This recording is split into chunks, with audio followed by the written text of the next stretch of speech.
Hey, my name is Kendall Morrison. I'm 28 years old, and this is my story. Let me ask you something. Have you ever sat in a room full of people who used to smile at you, only to realize they were smiling because they believed you had nothing left? That was me. The day of my father's will reading, I wasn't even invited. They thought I had nothing. They thought I'd just disappear. But I didn't, because I had something they didn't know about. And once I showed them what was in my hands, everything changed. Growing up in Provo, Utah, life always felt structured. We weren't rich by the world's standards, but my dad, Clifford Morrison, was the kind of man who could turn dirt into gold. He worked his way up from managing small residential lots to building a modest real estate empire in northern Utah. Everyone in town knew his name. Everyone respected him. But what they didn't know was how complicated things were at home. My mother passed when I was 12. After that, it was just me and Dad for a while. We were close. At least I thought we were. But things started to change when he remarried. Her name was Lorraine. She was polished, poised, the type of woman who could command a room with a single glance. And she came with 2 kids from a previous marriage, Bradley and Dana. From the start, it felt like I was an unwanted character in a family sitcom that had already been cast. Let me know where you're watching from in the comments. And if this story is hitting close to home, don't forget to like and subscribe to follow my journey from betrayal to breakthrough. Dad started spending less time with me and more time building what he called his new chapter. I was still there, in the background, being civil, being quiet, staying out of the way. I didn't want to be a burden. I told myself it was okay, that maybe this was just a phase, that I was still his daughter. But then came the subtle exclusions. Vacations I wasn't told about, family dinners where my seat mysteriously disappeared, birthdays where I got a generic card signed, "From all of us." Even the way Lorraine would say, "your father," instead of "our husband," when she talked to me. It stung. And Dad? He didn't notice. Or maybe he chose not to. Still, I never said a word. I got my degree in business at Utah Valley University and started working for a local title company. It wasn't glamorous, but it was mine. Quietly, I started learning everything I could about deeds, liens, trusts, and property records. I absorbed it all. Every fine print clause, every loophole. And in the process, I learned how power doesn't always look like shouting or flashing money. Sometimes it's about what's on paper and who owns the paper. Dad and I had a bit of a falling out 2 years ago. I confronted him after I found out he'd sold one of the properties he'd promised to put in my name. He claimed it was a misunderstanding. Lorraine sat beside him the entire time, sipping wine like it was a scene she'd seen 1,000 times. When I walked out of that room, I knew things would never be the same. Still, I didn't expect what came next. When he died suddenly from a stroke 6 months ago, I was devastated. We hadn't spoken in over a year. The guilt hit hard, but what hit harder was the silence that followed. No call from the attorney, no invitation to the will reading, not even a condolence text from Bradley or Dana. I found out about the will reading through a friend who worked at the law firm Dad used. "I probably shouldn't be telling you this," she whispered over the phone. "But, Kendall, your name's not on the list. Not even once." My blood ran cold. I sat in my tiny apartment staring at the ceiling for hours. Not because of the money, but because this was the final message. You are not part of this family. You never were. And still, I didn't cry. Instead, I opened my laptop, pulled up a secure drive I had saved years ago, and began scrolling. Because you see, Dad wasn't always the most organized man. He loved signing deals and closing purchases, but left a lot of the boring legal stuff to whoever would take it off his plate. That's where I came in. 4 years ago, he asked me to help him straighten out some documents for a few small parcels he had bought out in Mapleton.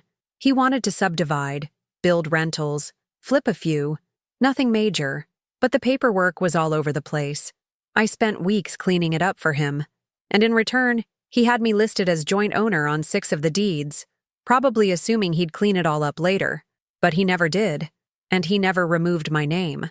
At the time, I didn't think it meant much. I figured he'd transfer them eventually, but he never got around to it, which meant that when he died, I still legally owned them. And those properties? They weren't just empty land anymore. They were now fully developed townhouses, all occupied, all appreciating in value faster than any of them could imagine. But I didn't tell anyone. Not yet. Instead, I got dressed, drove down to the lawyer's office the day of the will reading, and waited outside. I watched Lorraine, Bradley, and Dana walk in, all dressed in their designer black, faces tight with anticipation. I didn't go in. I waited, and when they came out, confused, angry, talking in hushed tones, I smiled. Because now, it was my turn. They thought they had erased me, that by excluding my name from a document they had deleted me from my own father's legacy, but they forgot that some legacies aren't written in wills. They're written in deeds. And I was about to show them all exactly what that meant. I didn't confront them right away. No, I waited. I watched the days that followed. The vague social media posts about unexpected complications, the sudden tightening of lips when my father's estate was brought up in conversations at the church, the shifting glances in town when people saw me walk past. No one said anything directly, but I knew the rumors were starting to swirl. People were wondering why I hadn't shown up at the will reading, why I wasn't fighting for my place. What they didn't know was that I was already holding all the leverage I needed. The properties in Mapleton were the kind of quiet gold my father loved investing in. Nothing flashy, just smart. 3 duplexes, 2 fourplexes, and a charming single-family home at the edge of a developing cul-de-sac. I knew every square foot of them. I'd helped draft the zoning applications myself, and I still had the original title paperwork that he and I had signed together, buried deep in my home office. My name wasn't just scribbled in the margins. It was embossed, notarized, and logged in the county registry. I was more than just co-owner. In many cases, I was the majority holder. So I took my time. First, I went to the county records office and pulled the most recent activity on all 6 properties. Everything was still under our names, Clifford and Kendall Morrison. No transfers. No changes. The estate hadn't even attempted to claim them yet. I smiled. That meant Lorraine and the others either didn't know about them or were hoping I didn't know either, which was a mistake. Next, I called a lawyer. Not just any lawyer. Michelle Rayner, one of the best real estate attorneys in Salt Lake City. She remembered me from when I was still in school, and after I laid everything out for her, she leaned back in her leather chair and said, "Kendall, do you want to make this clean, or do you want to make a point?" I didn't even hesitate. "I want to make a point." She grinned and nodded once. "Then let's make sure the world knows who really holds the keys." Within 2 weeks, the documents were prepared. We filed notices of ownership for each of the properties and simultaneously sent certified letters to the estate's legal team and to Lorraine's home address. It was formal, legal, and undeniable. The response came quick and nasty.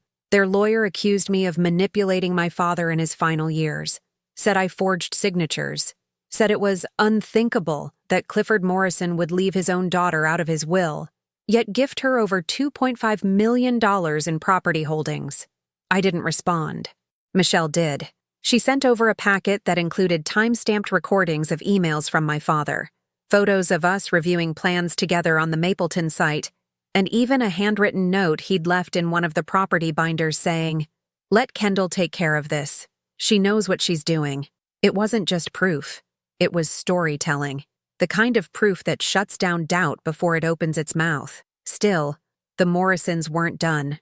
Within a month, I received a cease and desist from their side, attempting to bar me from entering any of the properties until ownership was resolved. That was my final push.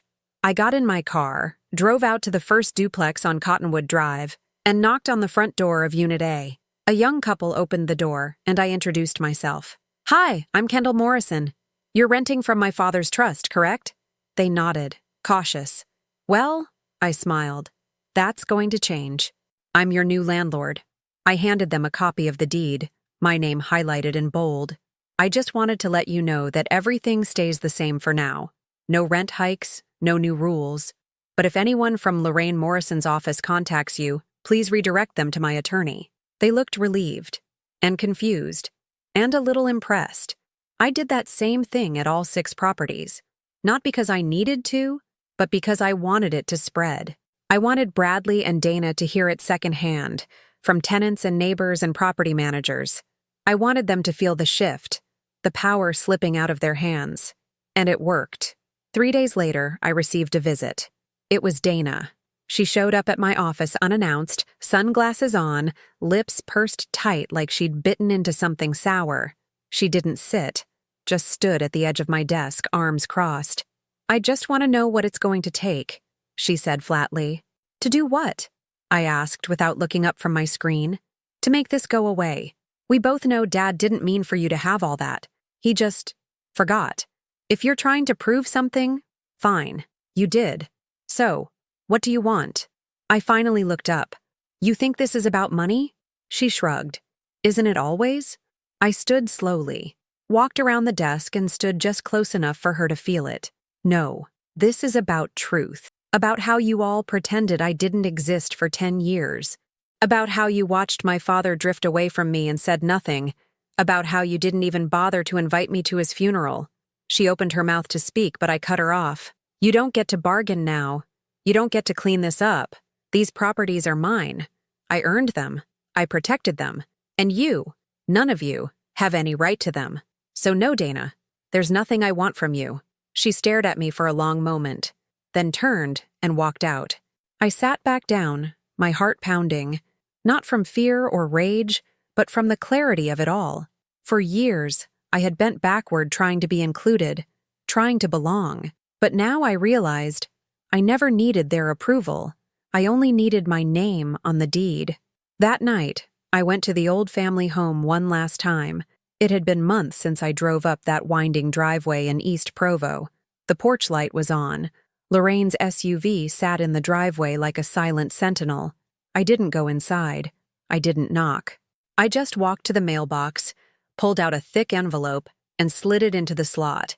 Inside was a copy of every deed I owned, every document signed by my father, every shred of proof that while they were fighting over inheritance, I had already inherited everything that mattered. And taped to the front was a note. "You erased me from his will, but you forgot something. He wrote me into the land." That was the night I stopped being the forgotten daughter. That was the night the Morrison legacy became mine. The silence after I delivered that envelope was louder than any argument they could have thrown my way. Days passed. No emails, no phone calls, no surprise visits. For the first time in years, it felt like I was standing alone, but not in isolation, in power. It was strange, the quiet. I had spent so long reacting, bracing, preparing for the next slight or the next invisible shove out of a picture I thought I was meant to be in. But now that I'd reclaimed my place, no one dared challenge me directly. At least, not at first. What I didn't anticipate was just how far people will go when their illusions of entitlement are shattered. It began with rumors. Soft ones at first. Whispers in the neighborhood that I'd manipulated a grieving man, or that I'd bribed someone at the records office. They called me greedy, vindictive, ungrateful. It didn't matter that none of them knew the full story. The Morrisons had money, charm, and enough connections to plant seeds of doubt wherever they pleased. The final blow came in the form of a lawsuit. Lorraine filed a formal petition in probate court contesting the ownership of the 6 properties. Her claim? Mental incompetence. She alleged that in the final years of his life, my father had become increasingly forgetful and easily coerced, and that the signatures on the deeds were obtained during moments of confusion or medical impairment. She even submitted testimony from 2 old friends of his, people I barely remembered, suggesting that he seemed distant in the last year. It was like being punched in the stomach. Because here's the thing, my dad had been forgetful, not in a medical sense, just distracted, busy, a man trying to please everyone, especially his new wife. But incompetent? No, he was sharp, calculated. He knew what he was doing when he asked me to draw up those documents. And deep down, I think he knew they might be all I'd get when he was gone. The court date was set for 6 weeks later. I threw myself into preparation. Michelle worked with a forensic handwriting analyst to verify the signatures. We pulled up not just deeds, but calendar invites, emails, text threads, voice messages. anything and everything that proved my father was of sound mind. I dug into medical records, finding notes from checkups where doctors recorded no signs of cognitive decline. I even tracked down a structural engineer he'd hired to oversee the foundation pour for one of the Mapleton townhouses. The man remembered how Dad had argued over the cement mix ratio for 20 minutes. He was sharp as hell. The guy laughed. Wouldn't take no for an answer. But while I built my case, something inside me cracked.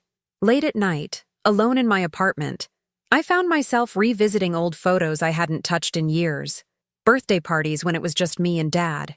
Camping trips in Zion. His handwriting on my 10th grade math test. So proud of you, Kendall. It wasn't just about property anymore. It was grief, shame, longing, and rage, tangled together in a knot that refused to loosen. I missed him, and I hated that the last thing he left me with was a war. The morning of the hearing, Provo was gray and cold. I wore a navy blue suit, simple earrings, no makeup. I wanted to be remembered for what I said, not how I looked. Lorraine arrived flanked by Bradley and Dana, all dressed in stiff black as if mourning a man they were busy trying to erase. She wouldn't look at me. Neither would they. The courtroom itself was modest. One judge, one bailiff, wood-paneled walls that smelled like dust and paper. We sat at opposite tables. The air was thick with tension. Lorraine's attorney spoke first. He painted a picture of confusion and decline, of a man no longer in command of his mental faculties, led astray by emotional manipulation from a daughter long estranged. He showed timelines, presented testimonies, waved around the word fraud like it was confetti. Then it was our turn. Michelle stood tall, clear-voiced, methodical. She dismantled every claim with precision. She displayed dates, cross-referenced property meetings with calendar entries, and presented a timeline that showed not only intent, but pattern. Then she turned to me. "Kendall, would you like to speak?" I stood. My legs were trembling, but my voice didn't waver. "My name is Kendall Morrison. I am my father's daughter. And while I may not have been invited to his will reading, I was present for every step of the journey that led to those properties becoming what they are today. I didn't ask for them. I worked for them. When he was alive, I supported him. I researched zoning codes, filed permits, managed inspections. I didn't do that as an employee. I did it as family." I paused, eyes locking on the judge. "My name is on those deeds not because he was confused, but because he trusted me." Silence. Then came the twist. Michelle pulled out one final document. It wasn't new. It was buried in one of the Mapleton property folders, a handwritten note from my father dated just 8 months before his death. It wasn't notarized or formal, but it was real. It read, "Kendall, if something ever happens to me, you'll know what to do with these. I'm proud of you. Always have been. This family has many voices, but I trust yours the most. Keep what's yours. Dad." The courtroom was still. The judge read through the documents silently for several minutes. Then, without fanfare, he ruled. The properties were mine. Not partially, not pending further review. Fully, legally, irrevocably mine.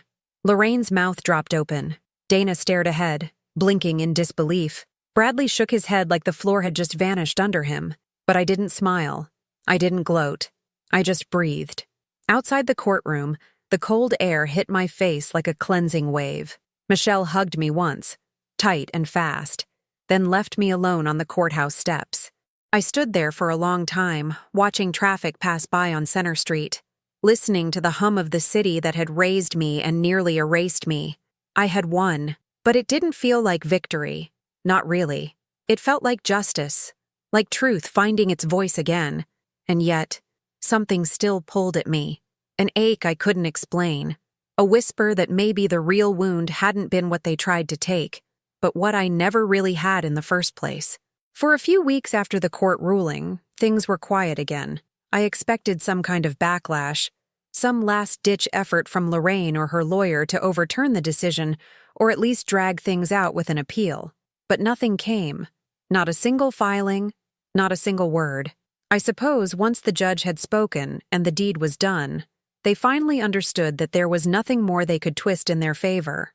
I had fought the fight they didn't think I had in me, and I had won. But victory, I learned, is not always a cure for pain.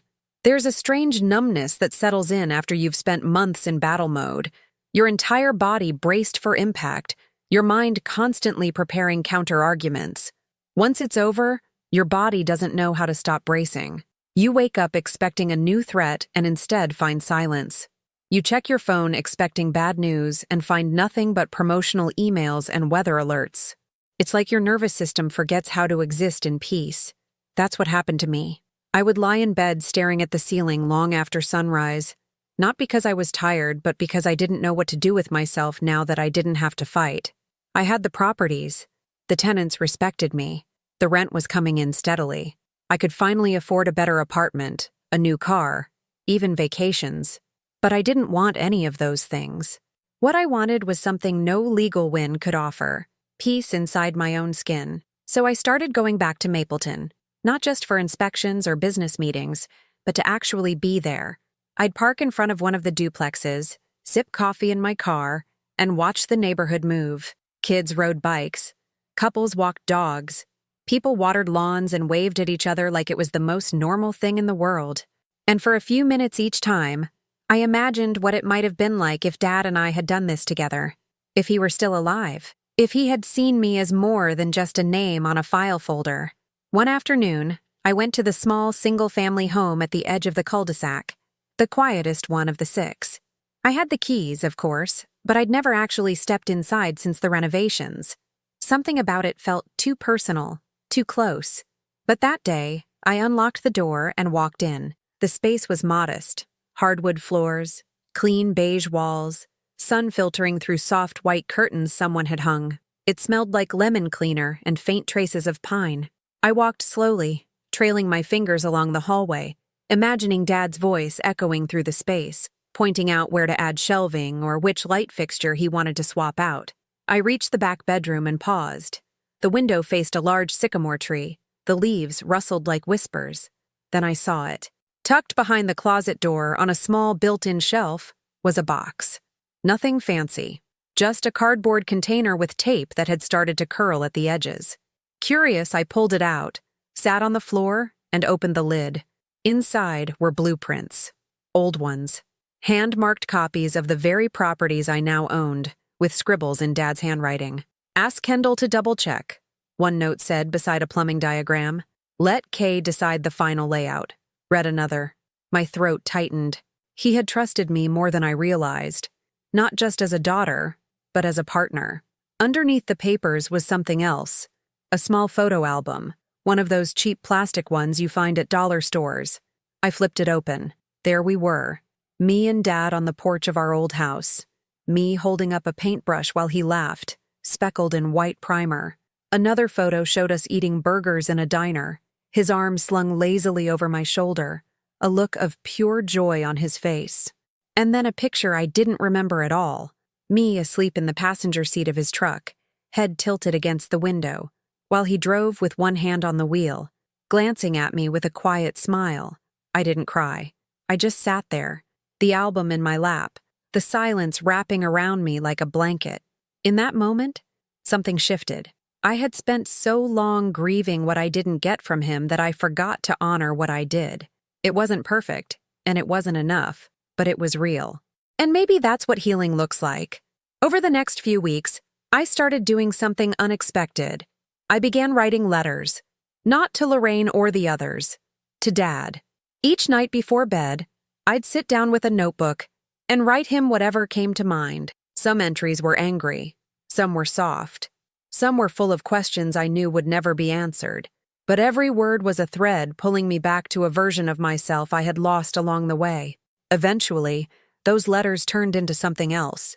Plans, visions, ideas for what to do with the properties beyond collecting rent. I wanted to give them purpose, not just because they were mine, but because they had to mean more than revenge. So I started visiting the tenants, not as a landlord, but as a listener. I learned about their lives, their struggles, their hopes.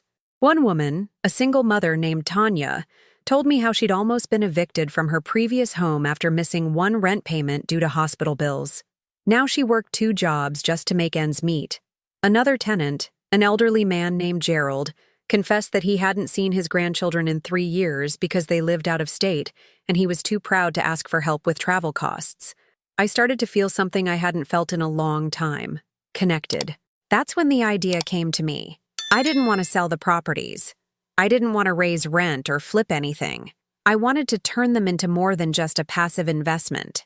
I wanted them to be places where people could rebuild, places where someone could catch their breath. With Michelle's help, I began converting the properties into affordable transitional housing units. I partnered with local organizations, social workers, and community leaders. I created a program that provided temporary housing for people who needed to get back on their feet: domestic violence survivors, displaced families, recovering addicts. Not charity, dignity, with structure, support, and stability. Word spread slowly at first, then faster. Some people criticized me, said I was being naive, that I should just cash out and move on. But I ignored them. For the first time in my life, I didn't care what the Morrisons thought, or what anyone thought. I cared about what I was building. One afternoon, while overseeing repairs at the second duplex, I saw Gerald standing on the sidewalk, holding a small bag. He shuffled over to me, his face lined but warm. "I heard what you're doing," he said quietly. "It's a good thing. Your dad would have been proud." I smiled. "Thanks, Gerald." He nodded and looked off toward the mountains. "You remind me of him, but more open-hearted." That night, I walked the empty hallway of the single-family home again. The tree outside swayed gently in the wind. I sat on the floor, pulled out the photo album, and opened it one more time. For the first time in years, I didn't feel forgotten. I didn't feel erased. I felt whole, and I finally understood. Vengeance had led me here, but redemption, mine, and maybe even his, would carry me forward. The real transformation came when I stopped trying to outrun the past and decided to confront it instead. I thought I had already done that in court, in front of judges and lawyers and a courtroom full of people who didn't expect me to win. But that was the surface. That was the legal fight. The deeper fight, the real one, lived in the shadows of every memory I avoided. Every room in the old family home I refused to walk into. Every word I had wanted to scream, but never did.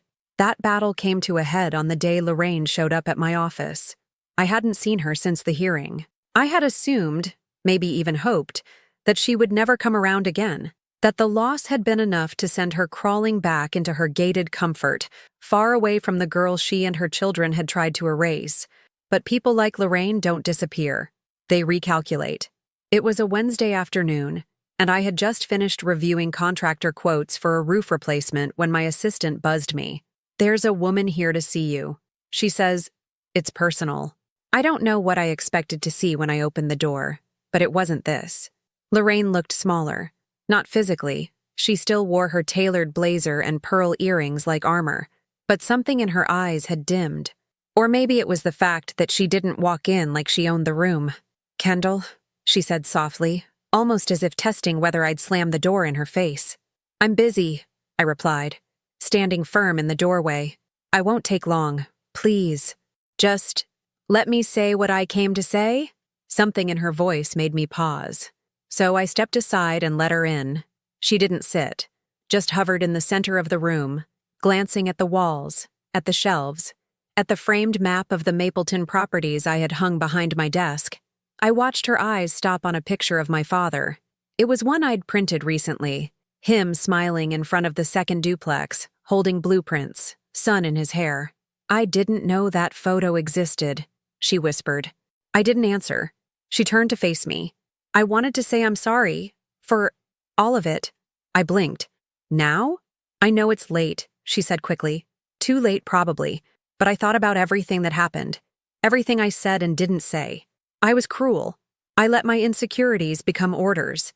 I let my children believe they were entitled to things they never earned. And I let Clifford choose convenience over confrontation." I crossed my arms. "And? I think you deserved better. From all of us." For a long moment, I didn't say anything, because part of me wanted to believe her. But another part, the part that remembered every birthday missed, every phone call ignored, every smirk shared between Bradley and Dana when I wasn't included, knew that words, even sincere ones, couldn't erase years. You tried to take everything from me, I finally said. And when that didn't work, you tried to smear my name. And now that none of it worked, you're here asking for forgiveness? She flinched. I'm not asking you to forgive me. I'm asking you to hear me. I wanted to tell her that I didn't need to, that her voice meant nothing to me now. But the truth is, I was tired of holding on to hate. And maybe this wasn't for her. It was for me. So I let her speak. She told me things I didn't know, that in the final months of Dad's life, he had grown distant from her too, that he talked about mistakes he had made, about regrets he didn't know how to fix. She said he kept files on the properties we worked on together in a locked drawer, and that he'd reread our notes like they were letters from a different lifetime. He was proud of you, she said. He just didn't know how to say it anymore. I didn't cry, but I felt something shift in my chest. A tightness I hadn't realized was there finally beginning to unravel. Lorraine reached into her purse and pulled out a small folded piece of paper. I found this in his desk. It's dated 3 weeks before he died. I thought you should have it. She handed it to me and turned to leave. No dramatic exit, no last glance. Just the quiet click of the door closing behind her. I unfolded the paper. It was my dad's handwriting. Kendall sees things I don't. She's always 10 steps ahead. I may not have always shown it, but I trust her more than anyone else. If anything ever happens to me, she'll know what to do. It wasn't much, but it was enough. That night, I drove out to Mapleton again. The air was crisp and the sky was bleeding into dusk.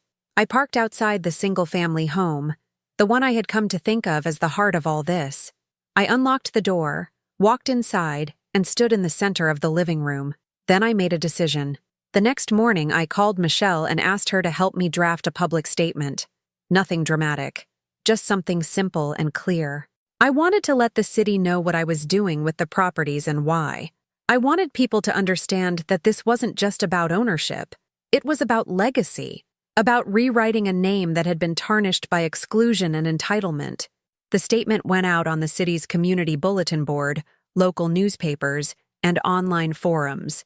Kendall Morrison, daughter of the late Clifford Morrison, has officially repurposed 6 residential properties into transitional homes for local families in need. This initiative is part of her long-term commitment to community development and honoring the legacy of partnership she once shared with her father. The response was overwhelming. I started getting calls and emails from people I'd never met, strangers who wanted to donate, volunteers offering help, city officials praising the initiative, and among them, one letter stood out. It was from a young girl, 16, whose mother had just moved into one of my units after escaping an abusive home. Her note was handwritten, shaky, but clear. Thank you for giving my mom a safe place to breathe. I think she smiles more now. I think I do too. That letter sits framed on my desk to this day. In the weeks that followed, the properties became more than buildings. They became lifelines.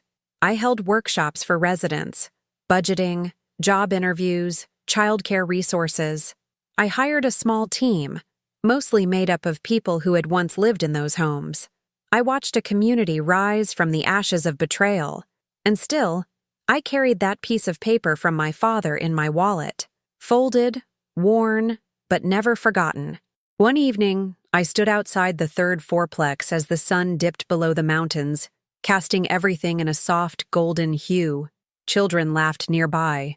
A tenant waved at me from a balcony, and for the first time, I felt it. Peace. Not because I had won, not because I had silenced them, but because I had built something that would outlast all of us, something that mattered. Because the truth is, vengeance brought me to the door. But love, quiet, stubborn, unapologetic love, was what made me walk through it. The months that followed were unlike anything I had imagined when this all began. When I first stood outside the lawyer's office, watching Lorraine and her children walk inside without me, I never could have guessed that this would be the ending, that the girl they tried to cut out of the family photo would become the one building something that truly mattered. But even victories that look clean on the outside carry scars on the inside. The peace I had found didn't mean the pain was gone. It simply meant I was learning how to live beside it. The properties became more than buildings and programs. They became symbols. The story of what had happened between me and the rest of the Morrison family began to spread beyond Provo. Local journalists reached out to profile the transitional housing project. Community leaders wanted to meet. Small business owners started asking how they could contribute.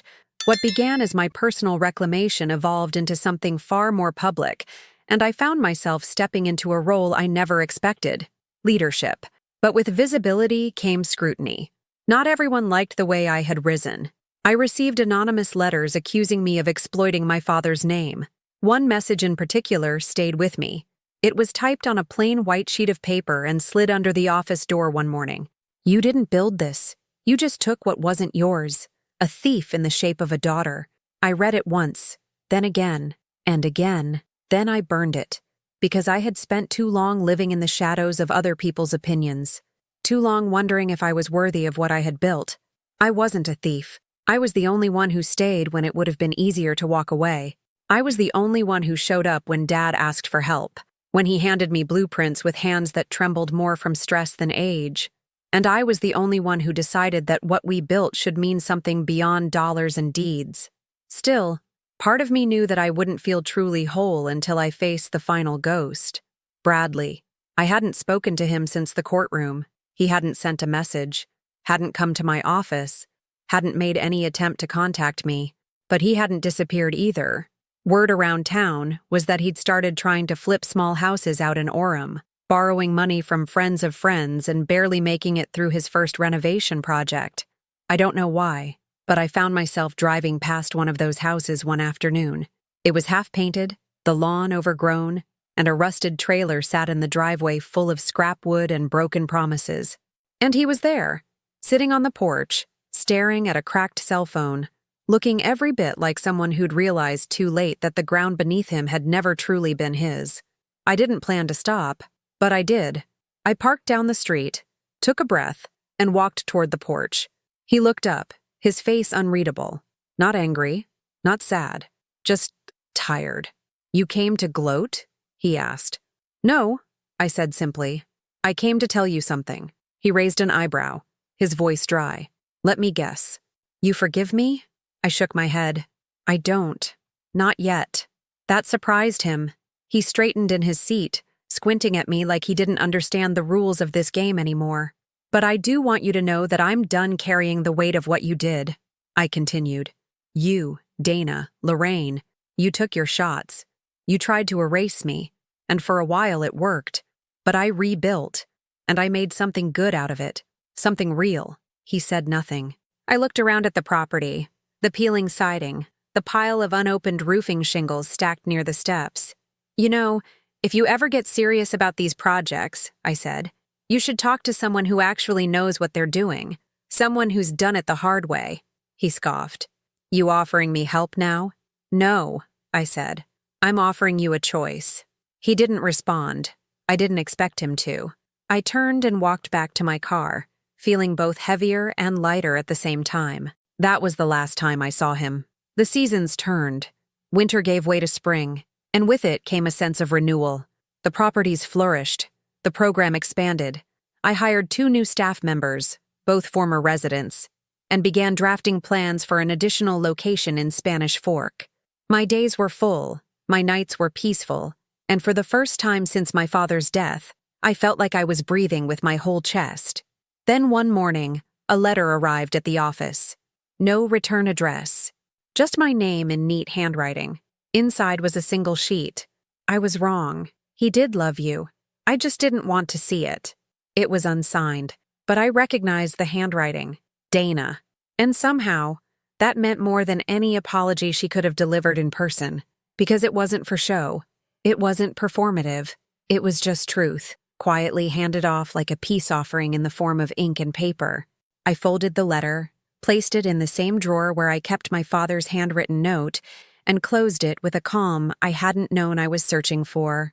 A week later, I stood at a podium in front of city officials, community members, tenants, and friends. We were celebrating the official ribbon cutting for the expanded transitional housing complex, a milestone that meant more than I could explain. As I looked out at the crowd, I spotted Tanya holding her daughter, Gerald leaning on a cane, and even Lorraine standing quietly in the back, hands clasped, her eyes fixed on the ground. I took a breath. When I started this journey, I began, I was fighting to be seen, fighting to reclaim something I thought had been stolen. But over time, that fight became something different. It became love, not the kind of love that's soft or simple, but the kind that rebuilds. The kind that roots deep in the soil and grows, no matter how much concrete you pour over it. The audience was still, listening. This place, these homes, aren't just buildings. They're stories, they're second chances, and they're proof that the past doesn't get to define who we are unless we let it. I didn't cry, but when I cut the ribbon and the crowd erupted in applause, I felt something release inside me, something that had been clenched tight for years. Grief, maybe, or relief, or both. As the crowd dispersed, Gerald shuffled up to me. "You did good, girl," he said. "Real good." I smiled. That night, I walked through the first property I had ever helped my dad with, the same one that started it all. The sun was setting behind the mountains, painting the sky in strokes of orange and lavender. I walked the halls slowly, my hand brushing the walls, my heart full. In the quiet of the living room, I whispered something I hadn't said in a long time. "I did it, Dad." And somewhere deep inside me, I felt like he heard me. A year passed, not in silence or in slow motion, but in steady, deliberate strides. Days filled with phone calls, meetings, tenant check-ins, legal signatures and renovations. Nights filled with journal entries, warm meals at home, and walks through Mapleton where the wind no longer felt like a weight pressing against my chest. The past still lived in me, but it no longer owned me. The properties had transformed, not just in appearance, but in energy. Each one had its own rhythm now. There were laughter and footsteps and shared meals in small kitchens. There were stories being rewritten every day by people who had once been told they were too broken to matter. I had given them roofs and resources, but they gave something back to me too. Purpose, roots, peace. I started teaching classes twice a month in the community room of the 4th complex. I called it groundwork. It wasn't just about budgeting or tenant rights. It was about rebuilding from the inside. I taught what I had learned the hard way, that healing is not linear, that grief doesn't ask for permission, and that forgiveness isn't something you do for others. It's the way you release your own chains. During one of those classes, I was telling a story about my first apartment, the 1-bedroom above a bakery in Provo, the one where the heat never worked right and the faucet leaked nonstop, when a hand went up in the back. It was from a teenage boy named Landon. His mother had just moved into one of the transitional units after losing her job and surviving an abusive marriage. Landon had been quiet since they arrived, always watching, but rarely speaking. "What happened to your family?" he asked. There was no malice in his tone, just curiosity, the kind that kids have when they're trying to figure out how the world works and who they can trust. I took a breath. "They didn't think I belonged," I said, "so I had to prove to myself that I did." He nodded, like he understood more than most adults ever could. Later that night, he slipped me a folded piece of paper. I waited until I got home to read it. "Thank you for proving people wrong. I want to do that too someday." I pinned it to the corkboard above my desk, right next to my father's note and Dana's anonymous apology. That corkboard had become something sacred, a collection of voices that used to haunt me and now kept me grounded. It reminded me that people can change, that wounds can heal, that silence doesn't mean absence, and that sometimes redemption looks like a girl holding blueprints on an empty lot while the world assumes she has no idea what she's doing. The biggest change, though, came quietly. It happened on an early summer morning just after sunrise, when I received a letter from the county clerk's office.